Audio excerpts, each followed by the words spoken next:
Guys আসসালামু আলাইকুম নাছিনছ ব্লগছৰ আনিটি ব্লগত আপোনালোক সকলোকে স্বাগতম জনাইছোঁ। আজি হ'ল ছানডে আৰু আজি এটা মেকআপ শ্বুট আছে, প্ৰমোচনেল শ্বুট। মই ফাৰ্ষ্ট টাইম কৰাম আজি, আনকালে কৰোৱা নাই মানে। সদায় মই ক্লাইণ্টকে মেকআপ কৰা ফটো দেখে, তো আজি মই ব্ৰাইডেল প্ৰমোচনেল শ্বুট কৰাম। তো ওচৰৰে ভণ্টি এজনী, তাহাঁতৰ ঘৰলৈ গৈছোঁ। তাৰপিছত আমি যাম আৰু এইফালে ফটো মাৰিবলৈ। তো ব্লগটো ষ্টাৰ্ট কৰি দিলোঁ, আপোনালোকে চাই থাকিব দেই। আহিয়ে প্ৰথমতে বস্তুবোৰ উলিয়াই লৈছোঁ, তাৰপিছত খুৰী দিলে খাবলৈ চাহ পানী। তো চাহ পানী খাই লওঁ, তাৰপিছত লাগি যাম মেকআপত। তেওঁ ক'লে আগে চাহ অকণমান খাই লোৱা, নহ'লে মেকআপত লাগিলে চাহ খাবলৈ কাৰণে মন নাযাব ন।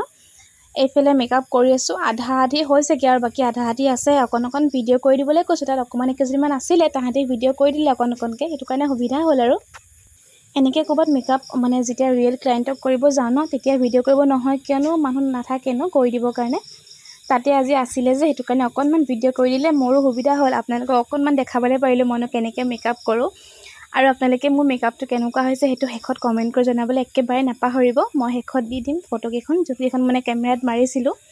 আৰু এইটো ব্লগ দিয়া সেইটো কাৰণে মোৰ দেৰি হ'ল। মই মানে ফটোকেইখনৰ কাৰণে ৰখি আছিলোঁ, ভাবিছিলোঁ যে ফটোকেইখন লগতে দি দিম, তেতিয়া আপোনালোকে চাব পাৰিব। আৰু বাকী মই ইনষ্টাগ্ৰামতো দিম, তাতো চাব পাৰিব।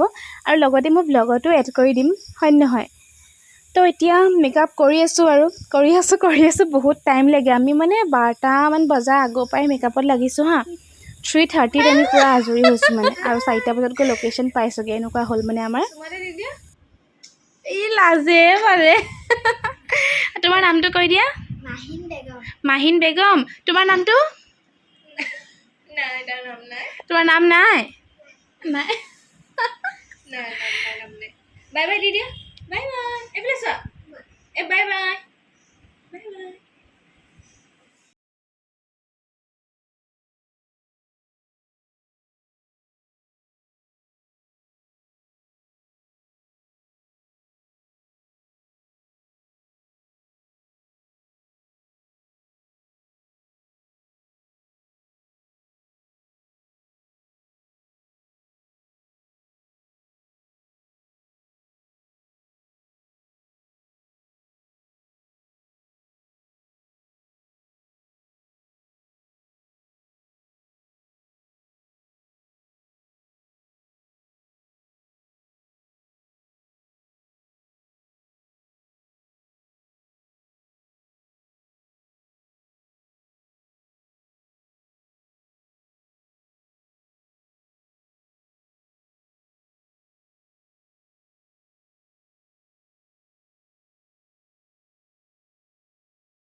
আহি গ'লোঁ ৰুদ্ৰসিঙা ফটোশ্বুট কৰিবৰ কাৰণে। মেকআপ কৰি হৈ গ'ল আৰু মই দেখাই আছোঁ মোৰ ভণ্টিজনী দেই।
শ্বেয়াৰ কৰি দিব।